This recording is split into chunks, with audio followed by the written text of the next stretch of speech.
কালকে মেলায় গেছিলাম, এই মেলা থেকে এই দুলটা কিনেছি, তারপরে এই যে এই ব্যাঙ্গেলসটা কিনেছি। কেমন লাগছে বলো? আমার অনেক দেখিয়েছি বলছে আমার মা। এই যে আমার বড় বসে আছে। ইউটিউব তো বর্তমানে অনেক বড় একটা মানে জনপ্রিয় পেশা। তবে জনপ্রিয়তাটা তাদের ক্ষেত্রেই প্রযোজ্য যারা এখনও সাকসেস পেয়ে গেছে। যারা নতুন ক্রিয়েটর মানে আমরা যারা নতুন ইউটিউব স্টার্ট করেছি তাদেরকে বাইরের লোক তো সাপোর্ট করেই না, বাড়ির লোকও না নানা রকম মানে কথা বলে যে ইউটিউব করা মানে কি আর হবে, কিছু পায়নি খুঁজে তাই ওটা করছে। হ্যাঁ, কথাটা তো খানিকটা হলেও সত্যি। যখন মানুষ কোনো দিক দিয়ে খুব বেশি ফ্রাস্ট্রেটেড হয়ে যায় তখন সে অনেক কিছু করার চেষ্টা করে। তার মধ্যে ঘরে বসে উইদাউট ইনভেস্টমেন্টে একটা জনপ্রিয় কাজ হচ্ছে ইউটিউবিং। তবে তার পেছনে প্রচুর খাটনি আছে, ওটা একটা জব রিলেটেড ব্যাপার। তা না হলে কোনো কিছুতে সাকসেস পাওয়া যায় না। আর সেটা যখন কোনো একটা মানে আমাদের মতো পরিবারের মেয়েরা বা বউরা করে, যাদের পরিবারে হয়তো মানে দূরবীন দিয়ে খুঁজেও একটাও এরকম ব্যক্তি পাওয়া যাবে না যে ইউটিউব করছে। তাদের সম্বন্ধে তো অনেকে অনেক কথাই বলে যে বাড়ির বউ হয়ে ইউটিউব করছে, নিজেকে দেখাচ্ছে। মানে এখন মধ্যবিত্ত বাড়ির কাছে মানে গোঁড়া মেন্টালিটির মানুষদের কাছে ইউটিউবিং মানে হচ্ছে মেয়েদের ক্ষেত্রে নিজের শরীর দেখানো, নিজের রূপটাকে দেখানো, যেটা দেখিয়ে অন্যকে আকৃষ্ট করা যায়। আর ছেলেদের কাছে হচ্ছে ফ্রাস্ট্রেটেড হয়ে কোনো কিছু না পেয়ে ওটা করছে। তাই আজকে আমি তোমাদের সাথে এই নিয়েই কথা বলবো। যখন প্রথম ইউটিউবটা শুরু করি সত্যি বলছি ক্যাজুয়ালি করেছিলাম, যদিও এখনও ইউটিউবে এমন কিচ্ছু হয়নি, সাকসেস পাইনি। তবে মনে একটা আশা আছে, জোর আছে, অবশ্যই একদিন না একদিন পাবো।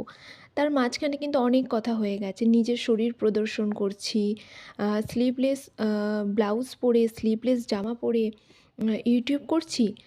যে সমস্ত মানুষগুলো স্লিভলেস কি সেটাই বোঝে না, ইউটিউব কি সেটাই বোঝে না, তাদের কাছে অন্যরা এসে কানে মন্ত্র দিচ্ছে, তোমাদের মেয়ে, তোমাদের বৌমা স্লিভলেস জামা পরে, জিন্স পরে, হট প্যান্ট পরে ছবি ছাড়ে, ফেসবুকে ছবি দেয়, ইউটিউবে ছবি দেয়।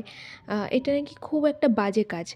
আচ্ছা বলুন তো, পাড়ার মোড়ের মহিলারা যখন শাড়ি কোমরে গুঁজে কোমর বার করে, পেট বার করে, আরও অনেক কিছু বার করে দাঁড়িয়ে কলের পাড়ে আড্ডা মারে, সেটা কি খুব ভালো কাজ? সে জায়গা থেকে স্লিভলেস ব্লাউজ পরা কী এমন খারাপ? স্লিভলেস ব্লাউজ পরছি মানে এমন তো নয় যে সমস্ত শরীর দেখিয়ে দিচ্ছি, জাস্ট একটা স্টাইলিশ। আর আধুনিক যুগে চলতে গেলে তো একটু স্টাইল মেনটেন করতেই হবে। সেটা কি ভীষণ খারাপ?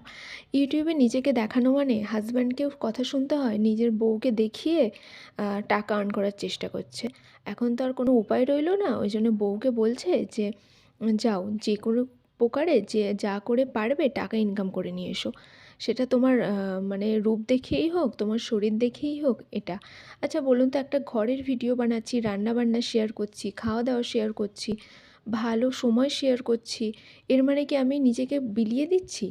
আমার কাজই তো এটা। আপনারাও ঘরের কাজ করেন, আমিও ঘরের কাজ করছি। আপনাদের সঙ্গে আমার তফাৎটা কোথায়? আপনারা দেখাচ্ছেন না ঘরে কী খাচ্ছেন, সেটা নিজেদের মধ্যে সীমাবদ্ধ রেখেছেন, আর আমি ভালো জিনিসটা আপনাদের সাথে শেয়ার করছি। এটাই তফাৎ। এতে খারাপ কী আছে? আমি যদি মাছ মাংস খাই, তো সেটা যদি আপনাদেরকে দেখাই, মাছ মাংস তো আজকাল সবাই খায়, এটাতে তো খারাপের কিছু নেই। এই ধরনের কথাবার্তা না আজকাল ইউটিউবের ক্ষেত্রে শুনতে হয়। কিন্তু আপনি দেখুন, ইউটিউব কিন্তু এখন প্রচুর জনপ্রিয় পেশা। যারা এগুলো বলছে তারা কিন্তু র্যান্ডামলি ইউটিউব ভিডিও দেখছে, ফেসবুকে ব্লগ দেখছে, অথচ তারা কিন্তু এই সমস্ত কথা বলছে। কিছু কিছু মানুষ আছে যাদের সাথে হয়তো কখনো আমার মুখোমুখি আলাপ হয়নি, তারাও কিন্তু আমার ভিডিও দেখে অনেক ব্যাড কমেন্ট এমন এমন মানুষের কানে ঢোকায় যারা ইউটিউবের ওয়াইটাও জানে না। তারা এখনও পর্যন্ত জানেনই না যে আমি কী করি, আমি ইউটিউব ভিডিও বানাই সেটা কী। তারা কোনো দিন আমার ভিডিও দেখেনি, এরকম কথাও কিন্তু আমাকে শুনতে হচ্ছে। কী আর করা যাবে, যদিও একটা মানুষকে দাঁড়াতে গেলে, জীবনে কিছু করতে গেলে তো অনেক কথাই শুনতে হয়। ভালো খারাপ সব কিছুই আছে, অবশ্যই অ্যাপ্রিসিয়েট অনেক মানুষই করেন, আবার অনেক মানুষ এই ধরনের কথাও বলেন। সেজে গুজে লিপস্টিক পরে চলে এলো লাইভের সামনে, আর এখন লাইভে চেঁচিয়ে চিৎকার করে অনেক কাউকে টেনে নিজের ভিউ বাড়াবে, বিশেষ করে অনেক পুরুষ মানুষকে টেনে নিজের ভিউ বাড়াবে। এটা কিন্তু একদমই না। অ্যাকচুয়াল কী বলুন তো, আপনি যদি খারাপ মেন্টালিটিতে দেখেন, ওই পুরুষ মানুষগুলো আপনার সাথে অন্য সম্পর্কে জড়াবে।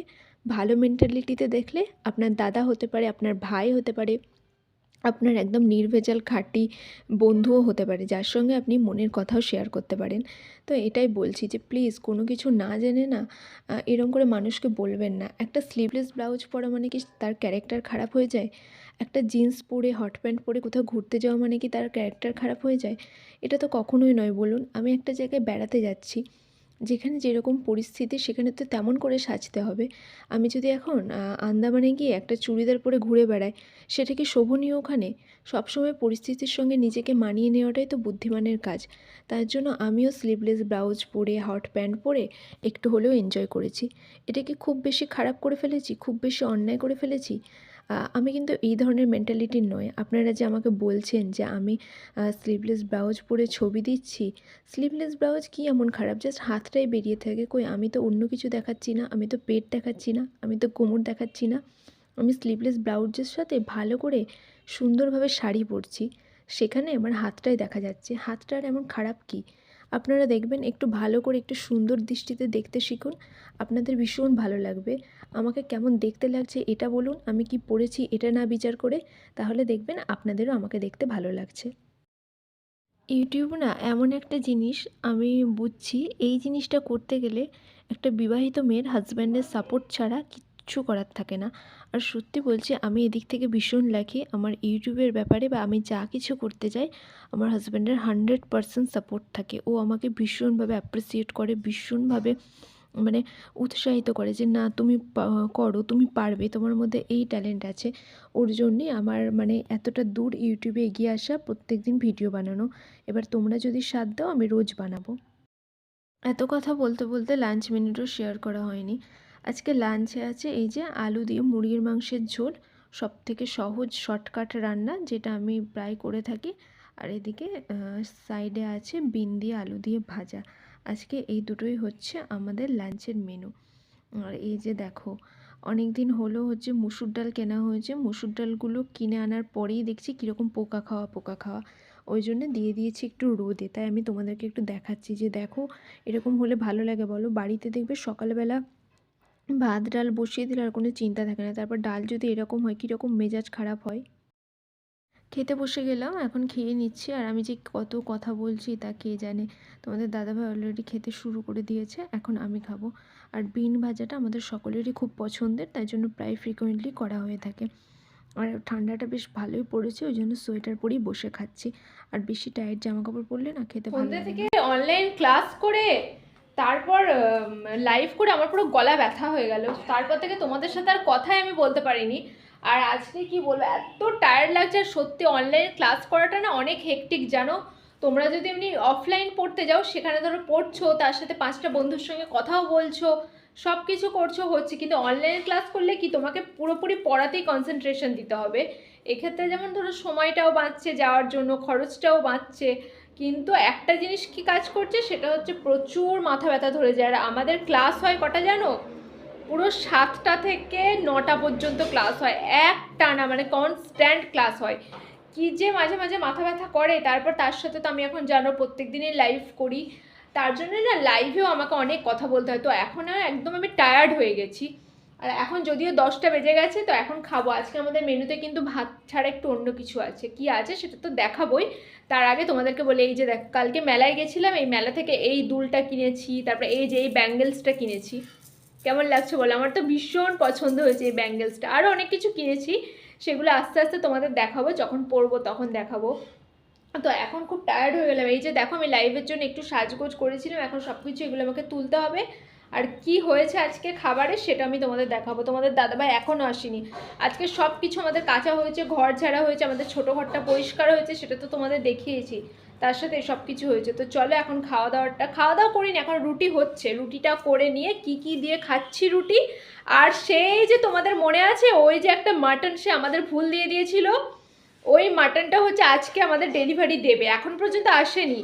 যখন আসবে তখন বুঝবো যে হ্যাঁ এলো। তো তোমাদেরকে দেখাবো যে সেদিন দিয়েছিল 2 পিস, আজকে দেবে 2 পিস। তো ওই জন্যই আমাদের রুটি হচ্ছে মেনলি। তো এই সব কিছু মিলিয়ে আজকে ডিনারটা হবে। না, আমাদের আজকে রাতের রুটি। এই যে এই রুটি হচ্ছে তোমাদের দাদাভাইয়ের ফেভারিট, আমরা গরম রুটি। কটা খাবে? আর এই যে বিন ভাজা আছে, এখানে শসা কাটা হয়েছে, আরো অনেক কিছু আছে, নিয়ে আসছি। ওদিকে আছে হচ্ছে মাটনটা, সেই যে ডিউ মাটনটা ছিল, ওই ডিউ মাটনটা আমি নিয়ে আসছি। কারো মাটনটা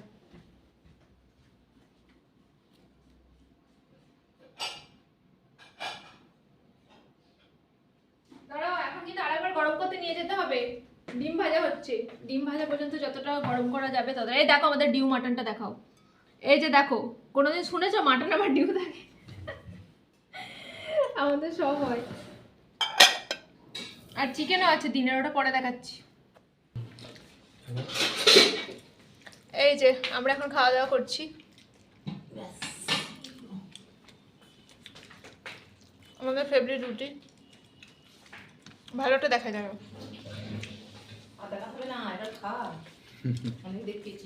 অনেক দেখিয়েছি বলছে আমার মা। এই যে আমার বর বসে আছে, এদিকে আমার দেওর আছে, কিন্তু দেখানো যাবে না, খালি বিয়ের সম্বন্ধ আসতে দেখালেই। এই ছোট রুটি না, গরম আছে তুলে নেব। হ্যাঁ অনেক রুটি আছে, সবাই তোমরা পেট ভরে সব খাও।